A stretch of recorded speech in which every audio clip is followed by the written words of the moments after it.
नाज़रीन, इमरान खान वो वाहिद आदमी है मौजूदा सियासतदानों में जिस पे जितनी सख्ती हो रही है वो उतना ही मजबूत होकर खड़ा हो जाता है, उतना ही ज़ोरदार जवाब देता है। और ये जवाब इमरान खान साहब जो हैं पाकिस्तान की मिलिट्री एस्टेब्लिशमेंट को देते हैं। अब जो इमरान साहब का जो रिसेंट एक ट्वीट है उसको अगर आप पढ़े तो आपको आइडिया हो जाएगा कि ये तो ऐलान जंग है। ये तो इमरान खान साहब वो बातें कर रहे हैं जो नॉर्मली सियासतदान करने के बारे में सोचते भी नहीं है। पहले आप सुने इमरान खान ने कहा क्या, ये बहुत इंपॉर्टेंट है। इससे आपको आइडिया हो जाएगा कि इमरान खान के साथ हो क्या रहा है और इमरान खान साहब का अपना मूड क्या है। ये जितने लोग कहते हैं ना कि डील शील ये वो, हाँ ये जरूर है कि इमरान खान ये एस्टेब्लिशमेंट के साथ चाहते हैं कि बैठो बात करो निकलो इसमें से, और ये जो आपका गंदा किरदार है इसको बंद करो। फिलहाल ये नजर आ रहा है, लेकिन इमरान खान साहब किसी से भी डील नहीं कर रहे। फौज के साथ डील करने वाला आदमी ऐसी जुबान इस्तेमाल नहीं करता। ये जो लोग कहते हैं ना कि फौज की इमरान खान साहब दोबारा जाके गोद में बैठना चाहते हैं, जो लोग इस तरह की बातें करते हैं कि जनाब इमरान खान साहब ये चाहते हैं कि फौज उन्हें दोबारा से इक्तदार के अंदर ले आए और उन्हें वही वाली सहूलत मिल जाए जैसी उनको माजी में थी, तो ये नहीं है, ये बात ही नहीं है। उसकी वजह ये स्टेटमेंट है। इस तरह की स्टेटमेंट देने वाला आदमी कभी भी दोबारा, ऐसा नहीं है कि वो फौज से सहूलतकारी चाह रहा हो। ये स्टेटमेंट वो आदमी देता है जो ये चाह रहा हो कि निकलो बीच में से, यानी मेरा मुल्क है मैं चला लूंगा, भाई हम मुल्क के मालिक हैं, तुम जबरदस्ती आके तुमने हर चीज पे कब्जा किया। तो ये इस तरह की सोच वाला आदमी ये बात कर सकता है। अब जरा ये देखें आप, पाकिस्तान में इस वक्त मार्शल लॉ नहीं आसिम लॉ नाफिज है। ये डील करने वाला बंदा ये बात करता है। इमरान खान साहब के अपने ट्विटर हैंडल से ये लिखा गया है, मुल्क में आसिम मुनीर का कानून चल रहा है और आईएसआई उसे तहफ्फुज़ दे रही है। जो चीज आसिम मुनीर को ताकत देती है वो इस मुल्क का कानून बन जाता है। आसिम मुनीर अपनी ताकत के लिए मुल्क की हर चीज की कुर्बानी देगा। यह आर्मी चीफ फौज की बदनामी करवा रहा है जैसा कि याया खान ने किया था। कैटेगोरिकली इमरान खान साहब ने कह दिया कि जो मौजूदा पाकिस्तान का field marshal army chief Asim Munir साहब है, इमरान खान साहब ने क्लियर कर दिया कि ये एग्जैक्टली याया खान ने जैसे फौज की बदनामी करवाई थी वैसे ये वाला आर्मी चीफ भी फौज की बदनामी करवा रहा है। इस वक्त सेनेट, कौमी असेंबली, वजीर आजम, सदर सब गैर कानूनी है। एक जाली आईनी अदालत बनाकर हमारी नशिस्तें कम की गई हैं, जो तारीख में कभी नहीं हुआ कि एक जमात की नशिस्तें किसी और को दे दी जाए। वो आईनी अदालतें जिनमें इंसाफ मिलना चाहिए था, आज वहां आसिम मुनीर ने अपने जाती नौकर बिठा रखे हैं। सिकंदर सुल्तान राजा ने तारीखी इलेक्शन फ्रॉड किया है और उसे तौसीह देकर इस धांधली को तहफ्फुज़ दिया गया। इस्लामाबाद हाई कोर्ट के जज 7 माह से मेरी अपीलें नहीं सुन रहा क्योंकि इसे भी हदायत आसिम मुनीर से मिल रही हैं। इस वक्त मुल्क में आसिम मुनीर का कानून है जैसे पाकिस्तान इसकी जाती मलकियत हो। मुल्क में अदलिया इदारे और जमहूरियत को मुनज़्ज़म तरीके से तबाह किया गया है। मिलिट्री कोर्ट्स को कानूनी करार दिया गया और यह इकदाम दरअसल अदलिया की जानिब से खुद अपने ऊपर अदम एतमाद है। मेरी अहलिया बुशरा बीबी को बतौर हथियार इस्तेमाल करके मुझे तोड़ने की कोशिश की जा रही है, लेकिन मैं ये वादे कर दूं, मैं मर जाऊंगा मगर कभी आसिम मुनीर की बादशाहत को तस्लीम नहीं करूंगा। मामला आसिम मुनीर का और इमरान खान का है जो इस ट्वीट से साबित हो रहा है। और ये मैं पहले भी कई दफा कह चुका हूं, हम ऑफ द रिकॉर्ड भी साफी आपस में बात करते हैं तो बात ये करते हैं कि एक आसिम मुनीर है, एक इमरान खान है, एक पाकिस्तान का सबसे बड़ा लीडर है और एक पाकिस्तान के सबसे ताकतवर ओहदे पे बैठा हुआ शख्स है। तो लड़ाई इनके बीच में चल रही है। ये बाकी सारे तो भेड़ बकरियां हैं बीच में, ये बाकी सारे तो लटरम पटरम है। ना नवाज शरीफ कुछ बेचता है, ना आसिम जरदारी के पल्ले कक है। शहबाज शरीफ तो वैसे ही इमरान खान ने कार दिली है। मरियम नवाज ना 3 में ना 13 में, बिलावल बेचारा की गिनती भी नहीं आता। तो ये सारे फारिग हैं। लड़ाई असल में आसिम मुनीर और इमरान खान की है। ये इमरान खान साहब ने आज इस ट्वीट के अंदर इसको क्लियर कर दिया। उन्होंने कहा कि मर जाऊंगा मगर कभी आसिम मुनीर की बादशाहत को तस्लीम नहीं करूंगा। यह एक कब्जा ग्रुप है जिसने मुल्क पर जबरदस्ती कब्जा कर रखा है। इस वक्त पाकिस्तान में डाकू डफर अलायंस मुकम्मल तौर पर काबिज है। 26वीं तरमीम से जजों की खुदमुख्तारी मुकम्मल तौर पर खत्म कर दी गई है। जजेस के अहकामात की कोई औकात नहीं रह गई। एक पुलिस वाला भी जज के अहकामात को हवा में उड़ा देता है। आज दौरान कार्रवाई जज साहब ने बाहर गेट पर मुंतजिर मेरी फैमिली को अंदर बुलाने का हुक्म दिया और बारहा कार्रवाई रुकवाई भी, मगर मेरी फैमिली को अंदर नहीं लाया गया। इसका मतलब है कि पुलिस एहलकार के सामने जज के अहकामात की कोई वक़्त नहीं है। हमारा इंसाफ का निज़ाम मुकम्मल तौर पर दफन हो चुका है। मुल्क इस वक्त तबाह होता है जब नाअहल शख्स को उस पर बिठाया जाए, कुर्सी पर बिठाया जाए, मुल्क पर बिठाया जाए। आसिम मुनीर मुल्क और मोहसिन नकवी क्रिकेट संभाल कर बैठ गया है। इनकी अहलियत क्या है? मोहसिन नकवी की वजह से आज हमारी टेस्ट टीम 9वें नंबर पर पहुंच चुकी है। जब इस तरह के नाअहल लोग बिठाए जाएंगे तो खेलों समेत हर शोबे का यही हाल होगा। ऊपर से मोहसिन नकवी साहब के बड़े बड़े स्कैंडल्स मीडिया ला रहा है, जनाब वो बता रहा है कोई कि पीसीबी में इतना पैसा उड़ा दिया, ये फलां जगह में इतना पैसा उड़ा दिया, इनके खर्चों पे अल्ले तल्लों पे इतना पैसा लग गया, फलां फलां होटलों में जाके ठहरते रहे वहां इतना पैसा लग गया। तो जो बंदे मिलियन बिलियन में पाकिस्तानियों को पढ़ते हैं उन्होंने देखे पाकिस्तान का हाल क्या कर दिया। फिर वो ये कहते हैं जब नाअहल लोग ओहदों पर काबिज कर दिए जाए तो ये बहुत खतरनाक होता है कि किसी को बगैर अहलियत सिर्फ ताकत के जोर पर इदारों पर मुसल्लत कर दिया जाए। मुझ पर टॉर्चर बहुत बढ़ा दिया गया है। मुझे 22 घंटे सेल में कैद तन्हाई में रखा जाता है। मैं आपको पहले भी बता चुका हूं, और यह कानून है, सिर्फ पाकिस्तान में नहीं, आलमी सतह पे भी। अगर किसी को कैद तन्हाई में डाला जाता है तो यह अदालत के अहकामात में हो सकता है, क्योंकि कैद तन्हाई आज खुद एक सजा है। तन्हा किसी बंदे को या कैदी को रखना यह एक बड़ी खौफनाक सजा होती है, और यह सजा किसी अदालत के हुक्म के बगैर नहीं दी जा सकती, जो अदालत की इंफॉर्मेशन से बाहर इमरान खान साहब को दी जा रही है। वो ये कहते हैं कि 22 घंटे मुझे सेल में कैद तन्हाई में रखा जाता है, किताबें नहीं दी जा रही, हालात हाजरा से बेखबर रखने के लिए ना ही अखबार दिया जा रहा है और ना ही टीवी देखने की इजाजत है। यह ना सिर्फ मकामी बल्कि आलमी इंसानी हकूक की बदतरीन पामाली है। आज जज के हुक्म पर 3 घंटे के बाद फकत एक किताब मुझे मुहैया की गई है, जबकि मेरी फैमिली ने गुज़िश्ता 1.5 माह के दौरान कम से कम 2 दर्जन किताबें भिजवाई हैं। जब से जेल सुपरिटेंडेंट गफूर अंजुम आया है, मुझ पर टॉर्चर बहुत बढ़ा दिया गया है। यह तमाम टॉर्चर इसकी सरबराही में किया जा रहा है। हम पाकिस्तान में अमन चाहते हैं। पाकिस्तान में इस वक्त जो भी अमन के साथ खड़ा है, अमन मार्च कर रहा है, हमें इसके साथ भरपूर यकजहती दिखानी चाहिए। आज 7 माह हो गए मुझे अपने बच्चों से बात नहीं करने दी गई है। यह उनका हक है कि वो अदालत में जाएं, और मैंने खुद अपने बेटों को कहा है कि वो इंसानी हकूक की बुनियाद पर आलमी अदालत से रुजू करें। वो अमेरिका में किसी से मदद नहीं मांग रहे, बल्कि अपने हकूक के लिए आवाज बुलंद कर रहे हैं। जब सदर ट्रंप की हुकूमत आई, तब भी मैंने यही कहा था कि पाकिस्तान के फैसले पाकिस्तान में होंगे। ये बात मैं भी आपको बार बार कहता रहा हूं कि ये जरूर एक हुकूमत आई है, और उसने दावा भी किया कि जनाब हम ये खत लिखने लगे हैं, या हम वो फोन कर रहे हैं, या हमने पैगाम पहुंचा दिया है। और ये चीजें उन्होंने ओवरसीज पाकिस्तानियों को, बड़े इंपॉर्टेंट और बड़े मोतबर लोग हैं जिनको बताई, और उन्हें वो चीजें शेयर भी की। लेकिन उसके बाद पाकिस्तान की हुकूमत ने अच्छी डील मारी अमेरिका के साथ, और बहुत सारा कुछ गिरवी रख के तो अपना गला छुड़वा लिया अमेरिका से कि इमरान खान को हमें अंदर रखने दें, हमारी मादनियात चाहिए आपको देंगे, हमारे कोई आपको मौकिफ चाहिए वो आपको देंगे, आपके मुताबिक अपनी खारजा पॉलिसी बनाएंगे, अब्राहम अकॉर्ड की बात ये सारे करते रहते हैं। मैं आगे चल के आपको बताता हूं कि एक्चुअली ये क्या चीजें अमेरिका के साथ तय कर रहे हैं। हमने तमाम दरवाजे खटखटाए, लेकिन कहीं से सुनवाई नहीं हुई। मैंने सिर्फ एक बार मुज़ाकरात का कहा था, वो भी 26 नवंबर और 9 मई के कमीशन के मुतालबे के साथ। 26 नवंबर को निहत्ती अवाम पर गोलियां चलाने के पीछे आसिम मुनीर है। मैं आज फिर वादे कर रहा हूं कि अब बातचीत की कोई गुंजाइश नहीं है, क्योंकि यह गिरोह पूरा निजाम हथिया चुका है। बैरिस्टर गौर, सलमान अकरम राजा, अली अमीन गंडापुर और जुनैद अकबर को ताकीद करता हूं कि भरपूर तरीके से तहरीक चलाएं। तहरीक का मकसद इंसाफ का निजाम, कानून की बालादस्ती और आईन का तहफ़्फ़ुज़ होना चाहिए। अगर हमने सड़कों पर आवाज ना उठाई तो यह कब्जा ग्रुप पार्लिमानी पार्टी को भी आहिस्ता आहिस्ता तबाह कर देगा। मैं खड़ा हूं तो आपको भी खड़ा होना होगा। यह इमरान खान साहब के स्टेटमेंट का एक हिस्सा है।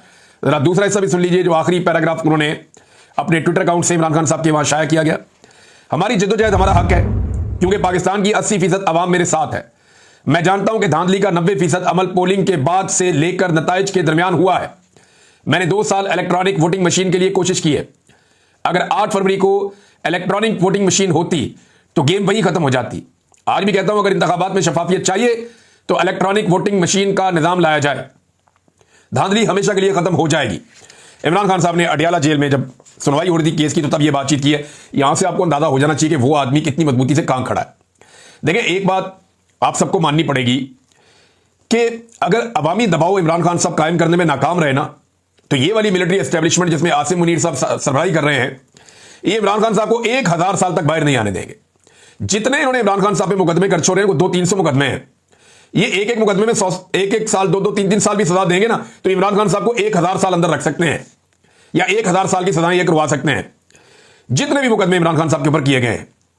26वीं आईनी तरमीम से पहले मुझे भी और पाकिस्तानियों को भी कुछ उम्मीद थी इस निजाम के अंदर कि इंसाफ मिलने की सूरत में इमरान खान साहब बाहर आ जाएंगे। अब वो उम्मीद तो होगी 0-0, उम्मीद तो होगी खत्म कि इमरान खान साहब इंसाफ मिलने की सूरत में या अदालतों से इंसाफ मिलने में बाहर आएंगे। अब जब वो उम्मीद खत्म हो गई तो बाकी क्या रह गया? सिर्फ अवाम की ताकत। जब अवाम खड़ी होगी तब इमरान खान बाहर आएगा। जब अवाम एस्टेब्लिशमेंट को नकेल डालेगी और उनको उनकी आईनी हदूद के अंदर वापस धकेल देगी, तब इमरान खान बाहर आएगा, और तब पाकिस्तान में फ्री एंड फेयर इलेक्शन भी हो जाएगा। सबसे बड़ा टास्क पाकिस्तानियों के सामने एक ही है कि पाकिस्तान और पाकिस्तानी 25 करोड़ लोग हैं, हल्का सा ऐसे करके झटका लगाएंगे, सब कुछ ठीक हो जाएगा। पाकिस्तानी फैसला करें और फैसला करके पाकिस्तान की मिलिट्री एस्टेब्लिशमेंट को देंगे ना। एमक्यूएम को शिकवा किससे है? मिलिट्री एस्टेब्लिशमेंट से। नून लीग को आजकल वो गोद में बैठे हुए हैं, लेकिन वो भी अपनी तबाही के लिए मिलिट्री एस्टेब्लिशमेंट को जिम्मेदार कहते हैं। पीपल्स पार्टी जो है वो जुल्फिकार जी भुट्टो के कत्ल से लेकर बेनजीर भुट्टो की शहादत तक, और आज तक वो ये कहती है कि जी मिलिट्री एस्टेब्लिशमेंट ने किया जो किया। बादशाह खान से लेकर आज तक एएनपी मिलिट्री एस्टेब्लिशमेंट को सारे मसाइल का जिम्मेदार समझती है। ये सिर्फ मौलवियों की थोड़ी बहुत जमातें अगर आप बीच में से निकाल रहे हैं, तो बाकी सारे तो एस्टेब्लिशमेंट के खिलाफ हैं। जितनी अवामी पॉलिटिकल पार्टीज हैं पाकिस्तान में बड़ी, पीटीआई समेत, ये सारे तो एंटी एस्टेब्लिशमेंट है। अंदर से तो इनके अंदर ये सोच है कि इन्होंने हमें तबाह किया, यहां तक पहुंचा दिया है। आज सियासतदान की पाकिस्तान में इज्जत कोई नहीं है। सिर्फ एक ही इदारा है जो डंडे के साथ पूरे मुल्क को चला रहा है। तो ये जो एस्टेब्लिशमेंट है, इसको अवाम एक दफा फैसला करे और इसको दीवार के साथ लगा के इसकी आईनी हुदूद में भेज दे, तो याद रखिएगा पाकिस्तान चल जाएगा, फिर इमरान खान भी छूट जाएगा, वरना नहीं। और इस वक्त मैं आपको बताता हूं अभी क्या हो रहा है। इस वक्त 27वीं आईनी तरमीम पर बहुत तेजी से काम हो रहा है। मेरे सोर्स ने मुझे जो इंफॉर्मेशन दी उसके मुताबिक ये धड़ाधड़ उसके अंदर चीजें तब्दील कर रहे हैं, और बहुत सारे ऐसे मामलात जो माजी में फौज के पूरी तरह से कंट्रोल में नहीं रहे, या एस्टेब्लिशमेंट की गिरफ्त कहीं पे किसी जगह पे कोई नरम थी, तो वो पूरी गिरफ्त में लेने के लिए एक शिकंजा कसा जा रहा है 27वीं आईनी तरमीम के जरिए से। जो एक कानूनी दिमाग है उन्हें बिठाया गया है। हुकूमत को इसकी अली बे का भी नहीं पता, ना नवाज शरीफ को पता है, ना जरदारी को पता है, ना बिलावल मरियम को नहीं, शहबाज शरीफ तो वैसे ही नहीं बेचारा, ये इनको पता ही कुछ नहीं है कि 27वीं आईनी तरमीम का ड्राफ्ट कहां तैयार हो रहा है और उस ड्राफ्ट के अंदर कौन सी नई चीजें शामिल हो रही हैं, कौन कौन से आइन और कानून की धज्जियां उसके अंदर उड़ा दी जाएंगी, कौन कौन सी चीजें तब्दील कर दी जाएंगी 27वीं आईनी तरमीम में, ये इनको कुछ पता नहीं है।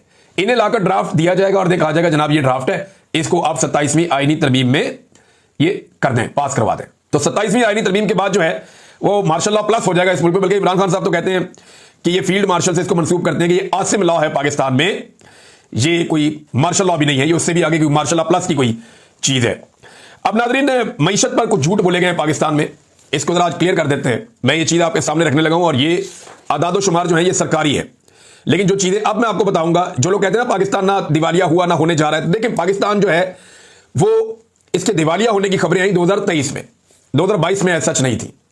2023 में पाकिस्तान के दिवालिया होने की खबरें ज्यादा आई जब हुकूमत थी शहबाज शरीफ की और आर्मी चीफ बन गए थे आसिम मुनीर साहब, तो फिर पाकिस्तान के दिवालिया होने की खबरें आई। और ये खबरें सबसे पहले और सबसे जोरदार तरीके से ख्वाजा आसिफ साहब ने बताई। उन्होंने कहा जी कि पाकिस्तान जो है वो दिवालिया हो नहीं रहा बल्कि दिवालिया हो चुका है। पूरी इन्होंने कोशिश की कि ये दिवालियापन इमरान खान साहब के खाते में डाल दिया, लेकिन अल्लाह ताला बड़ा बेनियाद है, उसने मदद की और इनके अपने अंदर से गवाहियां आना शुरू हो गई सरकारी आदाद शुमार के मुताबिक कि इमरान खान के दौर में जो कौमी खजाने के अंदर पैसा पड़ा हुआ था वो पाकिस्तान का पैसा था, और वो पाकिस्तान के पास लगभग 16 अरब डॉलर पाकिस्तान के अपने रिजर्व के अंदर पड़े हुए थे। और उस दौर में किसी किस्म का कोई पाकिस्तान डिफॉल्ट होने नहीं जा रहा था, रेमिटेंसेस लगातार बढ़ रही थी, आईटी सेक्टर में पाकिस्तान आगे जा रहा था, रिकॉर्ड पाकिस्तान के अंदर प्रोडक्शन हो रही थी, एक्सपोर्ट्स लगातार पाकिस्तान की बढ़ रही थी, पाकिस्तान में सियाहत जो है उसके अंदर तरक्की हो रही थी, और इमरान खान साहब दुनिया के साथ बेहतर ताल्लुकात बना रहे थे। पेट्रोल की और डॉलर की कीमतें कुछ हद तक कंट्रोल थी और काफी कंट्रोल था। आलमी मंडी में बहुत महंगा हो गया था पेट्रोल, लेकिन इसके बावजूद इमरान खान साहब ने पाकिस्तान में कंट्रोल करके रखा हुआ था। ये था वो दौर। फिर आसिम मुनीर साहब ने दावा किया जी 1 साल में मईशत ठीक हो जाएगी। फिर इन्होंने कहा जी कि हमने पाकिस्तान को डिफॉल्ट से बचा दिया। कहां गए वो लोग जो कहा करते थे जनाब पाकिस्तान डिफॉल्ट होने जा रहा है, ये बातें की ना आसिम मुनीर साहब ने, लेकिन ये तो ख्वाजा आसिफ आपका बॉस है, उसने ये बात की थी। अब इस वक्त पाकिस्तान के पास जो कौमी खजाने में पैसा पड़ा हुआ वो पैसा किसका है, ये मैं आपको इस वीलॉग में बताने जा रहा हूं। इससे आपको आइडिया हो जाएगा कि पाकिस्तान इमरान खान के दौर में डिफॉल्ट कर रहा था या अब कर रहा है। और ये अभी झूठ बोल रहे हैं, पाकिस्तान जो है वो बिल्कुल एज पे खड़ा है। पाकिस्तान की मईशत पूरी तरह से तबाह हो चुकी है। ये पूरी सिस्टम, एस्टेब्लिशमेंट, हुकूमत सारे आपसे झूठ बोल रहे हैं। मैं आपको आदाद शुमार बताता हूं, और ये स्टेट बैंक ऑफ पाकिस्तान के जो मजमूई ज़र मुबादला के ज़खायर हैं वो 14.5 अरब डॉलर जून के आखिर तक थे। ये मैं आपको 2 हफ्ते पहले तक की ये रिपोर्ट दे रहा हूं कि ये 14.5 अरब डॉलर थे। अब उससे कम होंगे या थोड़ा सा ऊपर होंगे, इसके आसपास ही होंगे। अच्छा जी, इस वक्त जो पाकिस्तान के पास पैसे हैं ना, ये पाकिस्तान के अपने है ही नहीं। ये पैसे किसके हैं, जरा ये 14.5 अरब डॉलर है, जरा इनका हिसाब कर लेते हैं। सऊदी अरब के 5 अरब डॉलर इसके अंदर हैं जो स्टेट बैंक ऑफ पाकिस्तान में उन्होंने रखवाए हुए हैं, और इस पे सऊदी अरब 4% सूद हमसे वसूल कर रहा है। हर साल हम इस रकम को रोल ओवर करते जा रहे हैं। जब से ये हुकूमत आई है इन्होंने सऊदी अरब से पैसा लिया हुआ है और पैसा बढ़ा दिया है और उसके ऊपर सूद देते जा रहे हैं। कर्जा वापस करने के बजाय उसको रोल ओवर करते हैं। 5 अरब डॉलर किसका हो गया, सऊदी अरब का। चीन का 4 अरब डॉलर पाकिस्तान में पड़ा हुआ है, और इसके ऊपर हम 6% से ज्यादा सूद चाइना को दे रहे हैं सालाना। अब 5 अरब सऊदी अरब का, 4 अरब चाइना का, कितना हो गया, 9 अरब रुपया ये आपके पास पड़ा हुआ है दूसरे मुल्कों का, आपका अपना पैसा नहीं है। हालांकि इमरान खान साहब के दौर में ये रेशो और ये मामला नहीं था, वहां कौमी खजाने में पैसे पड़े हुए थे पाकिस्तान के। 3 अरब डॉलर आपने यूएई का लिया हुआ है, तो ये मिला के हो गया 12 अरब डॉलर। कोई 1 से 1.5 अरब डॉलर आपने इकट्ठा किया हुआ है दूसरे बैंकों से, जो प्राइवेट बैंक हैं बाहर, इन लोगों से आपने पैसा इकट्ठा किया हुआ है, और भारी सूद के ऊपर आपने ये पैसा लिया हुआ है। पता नहीं कौन कौन कमीशन खा रहा होगा इसमें। तो लगभग पाकिस्तान का, चले बहुत कम भी आप लगाएं तो 14.5 अरब डॉलर के जखायर में से लगभग 13 अरब डॉलर के जो जखायर हैं वो पाकिस्तान के अपने पैसे है ही नहीं, वो लोगों से मांग मांग के रखे हुए हैं। कोई सऊदी अरब से, कोई चाइना से, कोई यूएई से, कोई किसी और बैंक से। ये पैसा आपने मांग के रखा हुआ है। 13 अरब डॉलर आपका अपना है ही नहीं 14.5 अरब डॉलर में से। तो क्या पाकिस्तान जैसा एटमी पावर मुल्क सिर्फ 1.5 अरब डॉलर का मालिक है? ये तो इमरान खान साहब के दौर के मुकाबले में 10% भी नहीं है। तो मईशत का इन्होंने कर दिया सत्यानाश। पाकिस्तानी पैसा ले लेकर पाकिस्तान से बाहर भाग रहे हैं। बेशुमार पैसा पाकिस्तान से बाहर शिफ्ट हो चुका है। यूरोप में, अमेरिका में, बर्तानिया में, खलीजी ममालिक में पाकिस्तान का पैसा धड़ाधड़ जा रहा है। और पाकिस्तान के अंदर इन्होंने पाकिस्तान में किसान को भी तबाह कर दिया, पाकिस्तान के अंदर मजदूर को भी तबाह कर दिया, मईशत पूरी तरह से बर्बाद कर दी। ये है वो पूरी कहानी मईशत की, जो ये झूठ बोलकर आपको बताते हैं कि जनाब हमने डिफॉल्ट से बचा दिया। अब ये मुल्क चला कैसे रहे हैं? जाली बिल भिजवा के। हर बंदे से 1 यूनिट के बदले 3 यूनिट के पैसे लेते हैं। ये बेशुमार पैसा आवाम की जेब से निकालते हैं, गैस कीमत में, बिजली कीमत में, पेट्रोल कीमत में, महंगाई कीमत में। और महंगाई कीमत में आप ये देखें साथ साथ माफिया को भी खिला रहे हैं। ये इक्तदारी माफिया के हवाले कर दिया है इन्होंने। मैं आपको साबित कर देता हूं। पहले चीनी वाला माफिया देख लेना आप। चीनी वाले माफिया की जो कारस्तानी है वो आप देखें, आपको यही हैरत होती है कि ये मुल्क कैसे, किस तरीके से चलाया जा रहा है, किस तरह के तजर्बे इस मुल्क में किए जा रहे हैं। अगर चीनी का मामला देखें तो पहले जनाब चीनी एक्सपोर्ट कर दी और कहा गया जी चीनी बहुत ज्यादा होगी, हम एक्सपोर्ट कर रहे हैं, बाहर भेज देते हैं। अब कहते हैं चीनी कम हो गई, इसलिए चीनी की कीमत 205 रुपए किलो होगी, अब चीनी बाहर से मंगवा लेते हैं। और इस बीच में जो माफिया है उसने चीनी स्टोर करके अवाम की जेबों पे बेशुमार डाका डाल दिया। अरबों रुपया उन्होंने अवाम की जेब से निकाल लिया। और फिर फाइनली क्या कर रहे हैं? चीनी को मंगवा रहे हैं नवंबर में, जिस वक्त किसान ने अपना गन्ना बेचना है। जब नवंबर में चीनी आएगी, माफिया उस चीनी के साथ खेलेगा और किसान का गन्ना जो है वो टके टोकरी हो जाएगा। किसान को एक मरतबा फिर इन्होंने दफन करने का फैसला कर लिया है। और साथ ही अगर आप देखें कि इस वक्त तेल के साथ क्या हो रहा, आलमी मंडी में लगातार जो तेल है, ये खाने के तेल की बात कर रहा हूं मैं, कुकिंग ऑयल, इसकी प्राइस आलमी मंडी में लगातार नीचे जा रही है, हत्ता के 24% तक नीचे चली गई है। लेकिन पाकिस्तान में यह कीमत नीचे नहीं जा रही। पाकिस्तान में यह कीमत 4.5% तक मजीद बढ़ गई है। 24% ये लगा ले, 5% वो लगा ले, लगभग 30% का पाकिस्तानियों को चूना लगा है। अब ये 30% का चूना कितना है जरा आप ये देख लें कि सार्फिन से 1 लीटर के ऊपर 150 रुपए से 170 रुपए इजाफी वसूल किए जा रहे हैं। आप जो भी घी या ये कुकिंग ऑयल खरीदते हैं, आपको इसके ऊपर इजाफी पैसे पे करने पड़ते हैं, फी किलो के ऊपर या फी लीटर के ऊपर 150 से 170 रुपए। ये जनाब पाकिस्तान के साथ माफिया ने कंट्रोल किया हुआ पूरे के पूरे मुल्क को। और इनकी सोच कैसी है? अजीबोगरीबी सोच है। यानी जिस वक्त मगरबी दुनिया फलस्तीन को तस्लीम करने की बातें कर रही है, फ्रांस से खबर आ रही है मैक्रोन जो है वो हो सकता है कि सितंबर के महीने में जब यूनाइटेड नेशन का इजलास हो तो वो वहां पे ऐलान कर दे। और ये खबरें वहां से आ रही हैं कि वो फलस्तीन को तस्लीम कर रहे हैं। जब दुनिया गजा के मसाइल के ऊपर परेशान है, उस वक्त पाकिस्तान के वुज़रा जो हैं वो बड़ी ढिठाई के साथ टीवी चैनल्स के ऊपर बैठकर अब्राहम अकॉर्ड के बारे में गर्दाने कर रहे हैं। अब अब्राहम अकॉर्ड क्या है? मैं आपको पहले भी बता चुका हूं कि अब्राहम अकॉर्ड का मतलब है कि इसराइल को तस्लीम करना। अंदाजा कीजिए आप, दुनिया को फलस्तीन की फिक्र है, दुनिया को गजा के शहरियों की फिक्र है, और पाकिस्तान को अब्राहम अकॉर्ड की फिक्र है। फिर जैसी आप बातें करके आएंगे तो फिर वैसे ही आपको काम करने पड़ेंगे। अब तक इतनी अपना ख्याल रखिएगा अपने